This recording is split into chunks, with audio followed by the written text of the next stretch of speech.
Rich dad poor dad, page 32 to 37। जिंदगी के सबसे बड़े जाल से बचना। अच्छा ये होगा कि तुम बचपन से ही यह सोचना शुरू कर दो। तुम अब जिंदगी के सबसे बड़े सबक को देख रहे हो। अगर तुम इस सबक को सीख लेते हो तो तुम बहुत ज्यादा आजादी और सुरक्षा भरी जिंदगी का सुख ले सकते हो। अगर तुम ये सबक नहीं सीख पाते हो तो तुम भी मिसेज मार्टिन और इस पार्क में खेल रहे ज्यादातर लोगों की तरह ही बन जाओगे। वे बहुत ज्यादा मेहनत करते हैं परंतु उसके बदले में उन्हें बहुत कम पैसे मिलते हैं। वे नौकरी की सुरक्षा के मोह में फंसे रहते हैं। हर साल मिलने वाली 3 हफ्ते की छुट्टियों और 45 साल तक काम करते रहने के बाद मिलने वाली थोड़ी सी पेंशन का सपना देखते रहते हैं। अगर इस तरह की जिंदगी जीने में तुम्हें सुख मिलता है तो मैं तुम्हारी तनख्वाह बढ़ाकर 25 सेंट प्रति घंटा कर सकता हूँ। परंतु ये लोग अच्छे लोग हैं और मेहनती भी हैं। फिर आप उनका मजाक क्यों उड़ा रहे हैं? मैंने पूछा। अमीर डैडी के चेहरे पर मुस्कान आ गई। मिसेज मार्टिन मेरे लिए माँ जैसी हैं। मैं इतना कठोर नहीं हो सकता कि उनका मजाक उड़ाऊं। ये कठोर लगता जरूर है क्योंकि मैं तुम दोनों के सामने स्थिति स्पष्ट करना चाहता हूँ और वह भी आसान शब्दों में। मैं तुम्हारे नजरिए को बड़ा करना चाहता हूँ ताकि तुम कुछ आगे भी देख सको, दूर तक देख सको। ज्यादातर लोगों को आगे देखने का फायदा कई बार सिर्फ इसलिए नहीं मिल पाता क्योंकि उनके देखने का दायरा बहुत छोटा होता है। ज्यादातर लोग जिस जाल में फंसे हुए हैं वे उसे देख ही नहीं पाते। माइक और मैं वहां पर सोचते हुए बैठे रहे क्योंकि हम उनकी बातों का मतलब पूरी तरह से नहीं समझ सके थे। उनकी बातें सुनने में कठोर और कड़वी लग रही थी परंतु हम ये भी जानते थे कि वे हमें कुछ सिखाने की काफी कोशिश कर रहे थे। मुस्कुराहट के साथ अमीर डैडी ने कहा, क्या 25 सेंट प्रति घंटे का ऑफर अच्छा नहीं लगा? क्या इससे दिल की धड़कन तेज नहीं हुई? मैंने अपना सिर नाक में हिलाया जबकि असल में ऐसा ही हुआ था। 1 घंटे काम के बदले में 25 सेंट मेरे हिसाब से बहुत बढ़िया सौदा था। अच्छा मैं तुम्हें 1 घंटे के $1 दूंगा, अमीर डैडी ने शरारत भरी मुस्कान के साथ कहा। अब मेरा दिल तूफान मेल की तरह दौड़ रहा था। मेरा दिमाग चीख चीख कर कह रहा था, इसकी बात मान लो, मान लो। मुझे अपने कानों पर भरोसा नहीं हो रहा था परंतु फिर भी मैं चुप रहा। अच्छा $2 प्रति घंटे। मुझे ऐसा लगा जैसे मेरे छोटे से 9 साल पुराने दिमाग में किसी ने बम फोड़ दिया हो। 1956 में $2 प्रति घंटे की कमाई मुझे दुनिया का सबसे अमीर बच्चा बना देती। मैं इतना सारा पैसा कमाने की कल्पना भी नहीं कर सकता था। मैं हाँ कहना चाहता था। मैं सौदा पक्का करना चाहता था। मुझे नई साइकिल दिख रही थी, नए बेसबॉल के ग्लव्स दिख रहे थे। मेरे पास कड़क नोट देखकर मेरे दोस्तों की जलन और तारीफ भी मुझे साफ दिख रही थी। सबसे बड़ी बात तो ये थी कि जिमी और उसके अमीर दोस्त मुझे फिर कभी गरीब नहीं कह सकते थे। परंतु किसी वजह से मैं खामोश खड़ा रहा। हो सकता है कि मेरे दिमाग में गर्मी बढ़ जाने से उसका फ्यूज उड़ गया हो परंतु मन ही मन में $2 प्रति घंटे का ऑफर मानने के लिए बेताब था। आइसक्रीम पिघल चुकी थी और मेरे हाथ पर बह रही थी। आइसक्रीम की डंडी खाली थी और इसके नीचे वेनिला और चॉकलेट के टुकड़े थे जिसके मजे चींटियां ले रही थी। अमीर डैडी हम दोनों बच्चों को देख रहे थे जो आंखें फाड़कर और खाली दिमाग से उन्हें घूर रहे थे। उन्हें मालूम था कि वे हमारी परीक्षा ले रहे हैं और वे ये भी जानते थे कि हमारे दिल का एक कोना उस ऑफर को मानने के लिए बेताब हो रहा होगा। वह जानते थे कि हर व्यक्ति की आत्मा का एक हिस्सा कमजोर और जरूरतमंद होता है जिसे खरीदा जा सकता है और वे ये भी जानते थे कि हर व्यक्ति की आत्मा का एक हिस्सा मजबूत और दृढ़ निश्चयी होता है जिसे कभी नहीं खरीदा जा सकता। असली सवाल ये था कि इनमें से कौन सा हिस्सा ज्यादा ताकतवर है। उन्होंने अपनी जिंदगी में हजारों लोगों की परीक्षा ली थी। जब वे नौकरी मांगने के लिए आए लोगों का इंटरव्यू लेते थे तो वे हर बार आत्माओं की परीक्षा लेते थे। अच्छा $5 प्रति घंटे। अचानक मेरे अंदर शांति छा गई। कुछ था जो बदल गया था। ऑफर ही बड़ा था और मूर्खतापूर्ण लग रहा था। 1956 में गिने चुने वयस्कों को बहुत $5 प्रति घंटे से ज्यादा मिलता होगा। लालच खत्म हो गया था और इसकी जगह शांति ने ले ली थी। धीमे से मैं अपनी बाएं तरफ खड़े माइक की तरफ मुड़ा। उसने भी मेरी तरफ देखा। मेरी आत्मा का जो हिस्सा कमजोर और जरूरतमंद था वह खामोश हो चुका था। मेरा वह हिस्सा जिसे खरीदा नहीं जा सकता था, वह आगे आ चुका था। मेरे दिमाग और आत्मा में पैसे को लेकर हुए इस युद्ध में शांति और विश्वास जीत चुके थे। मैं जानता था कि माइक भी उसी बिंदु पर पहुंच चुका होगा। अच्छा, अमीर डैडी ने धीमे से कहा, ज्यादातर लोगों की एक कीमत होती है, और उनकी कीमत इसलिए होती है क्योंकि हम सभी में दो भावनाएं होती है, डर और लालच। पहले तो पैसे के बिना रहने के डर से हमें कड़ी मेहनत करने की प्रेरणा मिलती है।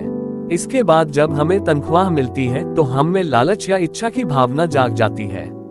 ऐसा होने पर हम उन बढ़िया चीजों के बारे में सोचने पर मजबूर हो जाते हैं जो उस पैसे से खरीदी जा सकती हैं। इस तरह हमारी जिंदगी का एक पैटर्न बन जाता है। किस तरह का पैटर्न? मैंने पूछा। सुबह जागने, काम पर जाने, खर्च करने, सुबह जागने, काम पर जाने, खर्च करने। लोगों की जिंदगी हमेशा डर और लालच इन्हीं दो भावनाओं से चलती है। उन्हें अगर ज्यादा पैसा दे भी दें तो वे इसी पैटर्न पर चलकर अपना खर्च बढ़ा लेंगे। इसी पैटर्न को मैं चूहा दौड़ कहता हूँ। क्या कोई दूसरा रास्ता भी है? माइक ने पूछा। हाँ, अमीर डैडी ने धीमे से कहा, परंतु इसे बहुत कम लोग खोज पाते हैं। और वह रास्ता क्या है? माइक ने पूछा। उसी रास्ते को तुम लोग काम करते हुए और मेरे साथ सीखते हुए खोज लोगे, मैं यही उम्मीद करता है। इसी कारण मैंने तुम्हें पैसे देना बंद कर दिया है। इस बारे में कोई संकेत तो दीजिए। माइक ने कहा, हम लोग मेहनत से काम करते करते थक चुके हैं, खासकर तब जब इसके बदले में हमें कुछ नहीं मिल रहा है। पहला कदम तो ये कि तुम लोग सच बोलो, अमीर डैडी ने कहा। हम लोग झूठ नहीं बोल रहे हैं, मैंने कहा। मैंने कब कहा कि तुम लोग झूठ बोल रहे हो? मैं तो ये कह रहा हूँ कि सच्ची बात कह देनी चाहिए, अमीर डैडी ने जवाब दिया। किस बारे में? मैंने पूछा। इस बारे में कि तुम लोगों को कैसा लग रहा है, अमीर डैडी ने कहा। तुम्हें ये किसी और से कहने की जरूरत नहीं है, सिर्फ अपने आप से सच बोलो। आपके कहने का मतलब यह है कि इस पार्क में मौजूद लोग, आपके लिए काम करने वाले लोग, मिसेज मार्टिन, ये सब लोग ऐसा नहीं करते। मुझे ऐसा ही लगता है, अमीर डैडी ने कहा। इसके बजाय उन्हें हमेशा पैसा नहीं होने का डर सताता रहता है। उस डर का सामना करने के बजाय, सोचने के बजाय, ये लोग सिर्फ प्रतिक्रिया करते रहते हैं। इस दौरान वे दिल से काम लेते हैं, दिमाग से नहीं। अमीर डैडी ने अपने सिर पर उंगली ठोकते हुए कहा। फिर उनके हाथ में कुछ पैसे आ जाते हैं और उनमें खुशी, इच्छा और लालच की भावनाएं जाग जाती हैं। और एक बार फिर वे दिमाग से सोचने के बजाय दिल से काम करने लगते हैं। तो वे दिल से, यानी अपनी भावनाओं से सोचते हैं, माइक ने कहा। बिल्कुल ठीक, अमीर डैडी ने कहा। वे इस बारे में सच नहीं बताते कि उन्हें कैसा लग रहा है। वे अपनी भावना से काम करते हैं और दिमाग से सोचने का कष्ट नहीं उठाते।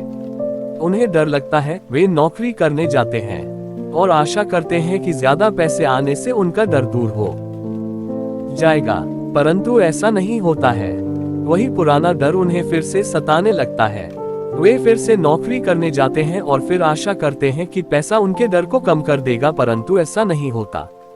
डर के ही कारण वे नौकरी के जाल में फंसे रहते हैं, पैसा कमाते हैं, काम करते हैं, पैसा कमाते हैं और आशा करते हैं कि डर से उनका पीछा छूट जाएगा। परंतु हर रोज जब वे उठते हैं तो उनका पुराना डर भी उनके साथ उठता है।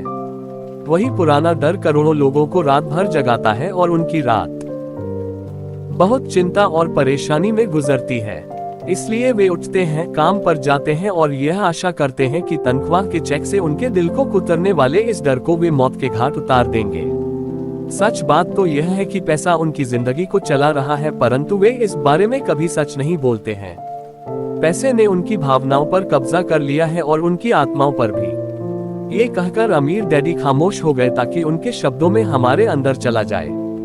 माइक और मैंने उनकी बातें सुनी थी, परंतु हम उनका मतलब पूरी तरह नहीं समझ पाए थे।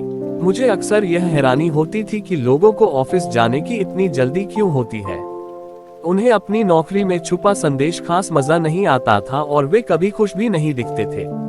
फिर क्या वजह थी जो उन्हें जल्दी ऑफिस जाने के लिए प्रेरित करती थी? जब अमीर डैडी ने देख लिया कि हम जितना समझ सकते थे हमने उतना समझ लिया है, तो उन्होंने आगे कहा, मैं ये चाहता हूँ कि इस जाल से बचो।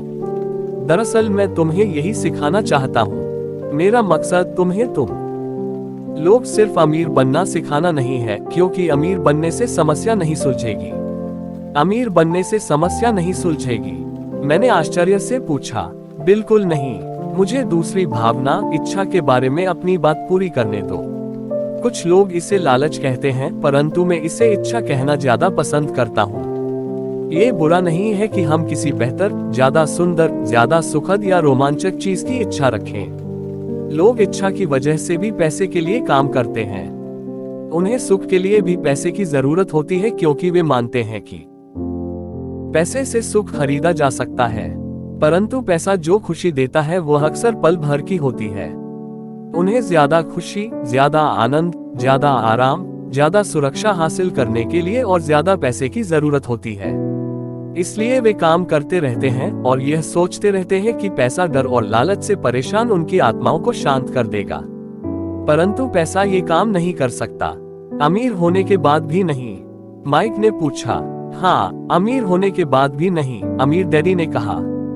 दरअसल बहुत से अमीर लोग इच्छा के कारण नहीं, बल्कि डर के कारण अमीर होते हैं।